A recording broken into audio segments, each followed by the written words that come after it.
So I found the easiest way to introduce dogs really, really quickly is to put one dog in a pen, the incoming dog in a pen, and then let the other dogs to roam free. Dogs that are leash reactive, it removes the leash and the restraint. Obviously, this is not super helpful for dogs that are fence fighting, except that my dogs are not the ones they were fighting with.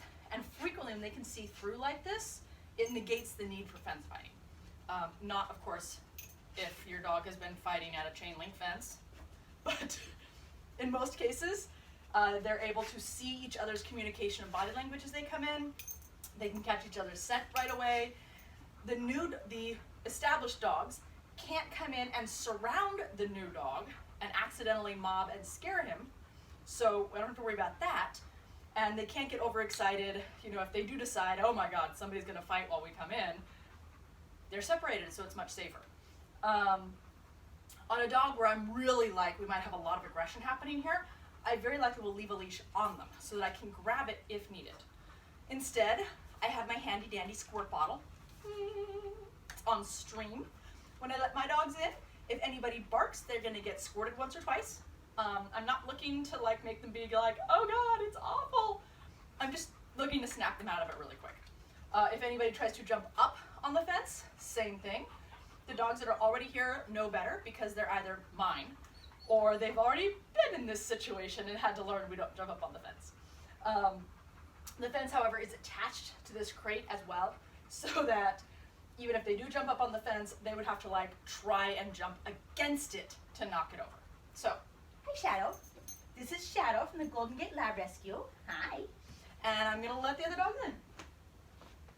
Well, out, whatever you wanna say.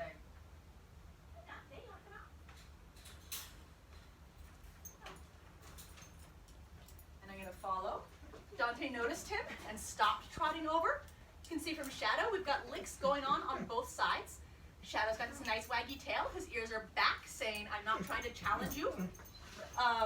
Both heads came down to say, we're not challenging or posturing, we just want to be friends. Awesome.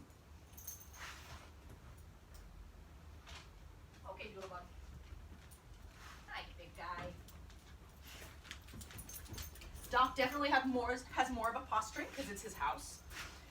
He's standing up a little taller, but now he's like, okay, well, that was the end of it. Even if Shadow had done something naughty in response to Doc's posturing, Doc might bark once. That's about it. The whining that you're hearing now is Shadow saying, oh, come on, man, I want to come play. This is exciting. You can see that Doc is not posturing anymore. He's got his nose stuck out. His head, he started his head a little high, but his nose stuck out and a nice wag going there. And then he actually even brought his head lower. I don't want to argue about things. I don't want to challenge. I just want to say hi and be friends. This is great. This is pretty much what I expected. Oh, somebody's growling. Shadow. I know. Oftentimes that's Doc growling.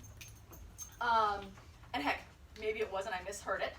The reason I decided it was Shadow is because I couldn't tell who was doing it, and Shadow was no longer wagging. He had paused. Wait a minute. What's happening? Right? You can see I don't actually think I squirted him at all. The squirt bottle is not primed, so it sort of went puff, expelling the air from the nozzle or anything else.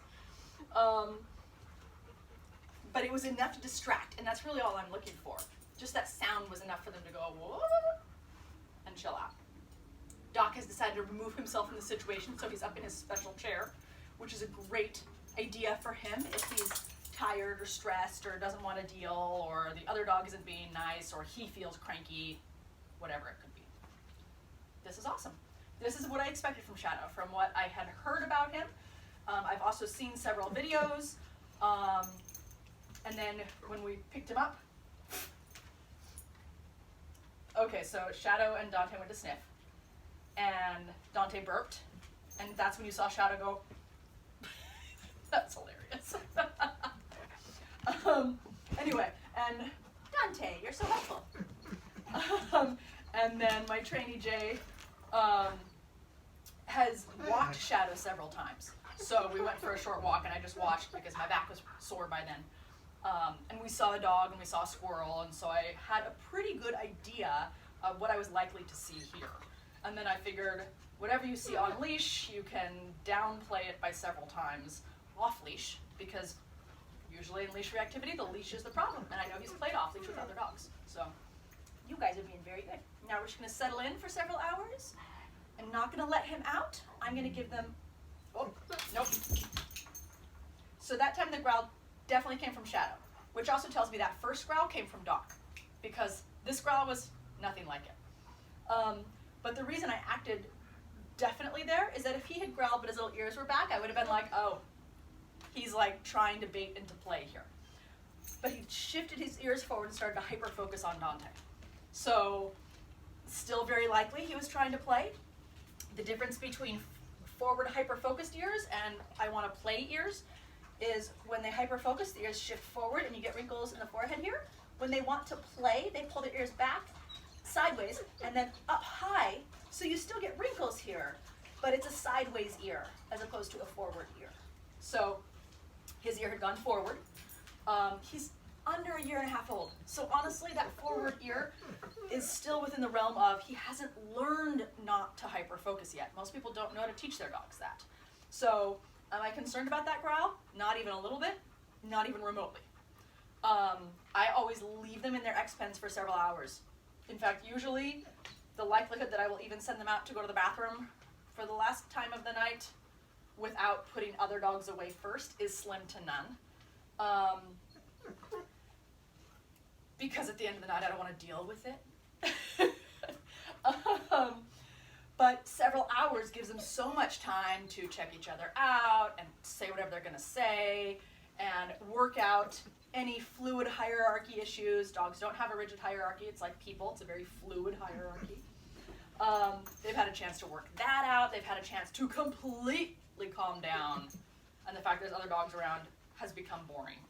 And at that point, you're not going to get fights. I mean, I do this with dogs that are highly dog aggressive, not just on leash. And by the time they come out, everything is fine. So we're going to do that for the evening. Huh, guys? Oh. Now you can see the tail is still. Hi. But he wasn't hyper-focused. So he didn't respond. He kind of was like smooshing his little nose in the corner and looking like, I can't turn my face. So my eyeballs are turning, the whites of my eyes are showing. But less because I'm stressed, more because I've got my face squished here and I can't turn it and I'm trying to watch Dante. Not worried about that. Good dogs. Hi. Yeah, you're a good boy too. You're very handsome. And you're very handsome. And you're very handsome. Everybody is very handsome.